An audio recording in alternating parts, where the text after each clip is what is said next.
Coworker secretly sabotaged my project. I turned it into a promotion. Let me tell you about the time my coworker tried to take me down and accidentally helped launch my career. This happened 2 years ago, but I still think about it every time I update my LinkedIn with another title upgrade. I work in marketing for a mid-sized tech firm. It's not exactly Silicon Valley, but there's plenty of politics, backstabbing, and egos. My department had recently brought in a new hire, Alan, not his real name, who came from a big agency and had this smug, overconfident air from day one. He walked into meetings like he was doing us a favor just by showing up, always name-dropping past clients and suggesting we were behind the curve. At first, I tried to be friendly. I showed him around, helped him navigate our platforms, introduced him to people. But I quickly realized Alan didn't want a colleague, he wanted a rival. He'd interrupt me in meetings, take credit for ideas we'd discussed privately, and CC our manager on emails that had no reason to involve her, just to make it look like I was disorganized or unclear. Classic snake behavior. Now, I was working on a huge product launch campaign.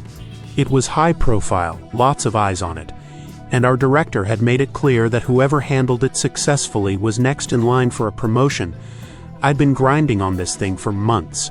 Market research, strategy, content coordination, the whole 9 yards. I had late nights, skipped lunches, and a Google Drive folder so organized it could have been featured in a productivity blog.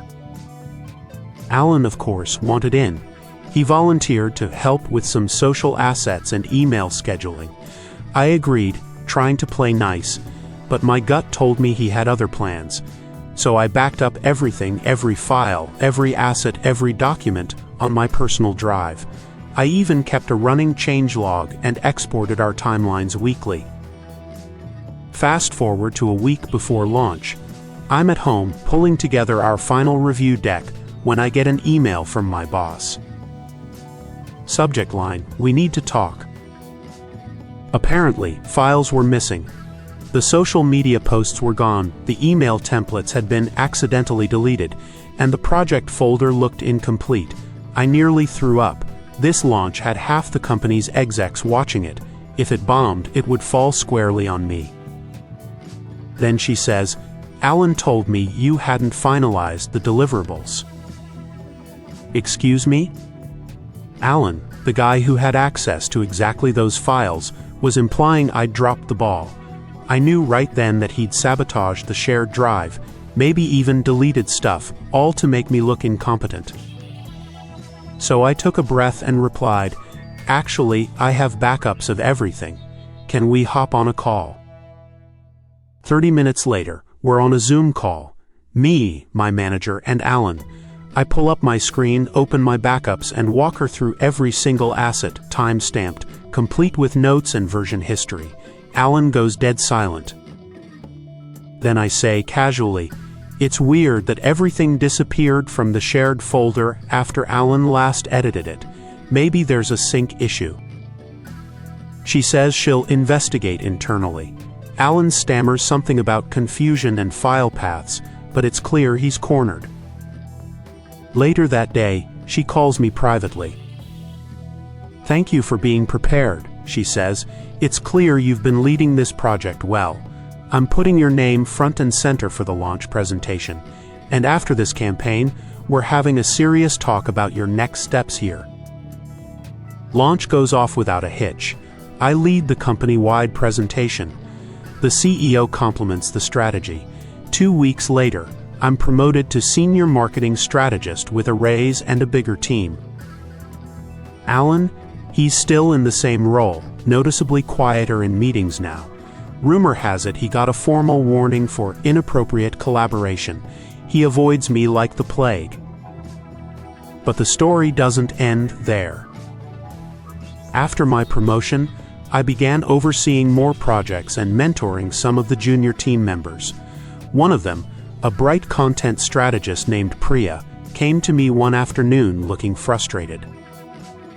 "Hey," she said, closing my office door behind her. "Do you have a minute? I think Alan is trying to do to me what he did to you." Turns out, Alan was back to his old tricks. Taking credit, nitpicking her work in front of others, going behind her back to change deadlines without informing her. Classic textbook toxicity. She had been documenting everything but wasn't sure how to escalate it without making waves. I told her what I wished someone had told me early on. Don't just document it. Organize it, date it, back it up, create a story that's undeniable. Priya followed my advice. And when Alan tried to throw her under the bus on a client call by claiming she hadn't delivered a campaign on time, she pulled out a shared timeline, email trail, and Slack messages that proved he had changed the deadline on the internal calendar without notifying her or the client. This time, the head of HR got involved. Alan was put on a performance improvement plan. But honestly, I think the company was already done with him. A few months later, his resignation email hit our inboxes, dressed up with some nonsense about pursuing new opportunities. Priya, on the other hand, got nominated for a company award for excellence in collaboration. I realized in that moment that my experience hadn't just helped me, it was now helping others too. Toxic behavior thrives in silence, and when you shine a light on it, you don't just survive it, you create a ripple effect. Since then, I've continued to rise. I'm now the director of strategy at another tech firm that actually values team health and transparency. I mentor new professionals, volunteer at career panels, and yes, I keep my receipts. Last month, I spoke on a panel about workplace culture. Someone in the audience asked me, "How do you deal with toxic coworkers when you're not in a position of power?" I told them this story. You build your power through proof, through consistency, through documentation, and when you can't change a person, you change the environment around them by making it impossible for them to operate in the dark. When I sat down afterward, a young woman approached me in tears.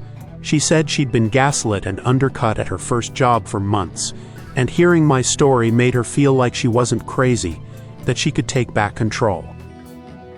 That, to me, is the real promotion. So next time someone tells you to document everything, take them at their word. You might just end up documenting your way right into their job.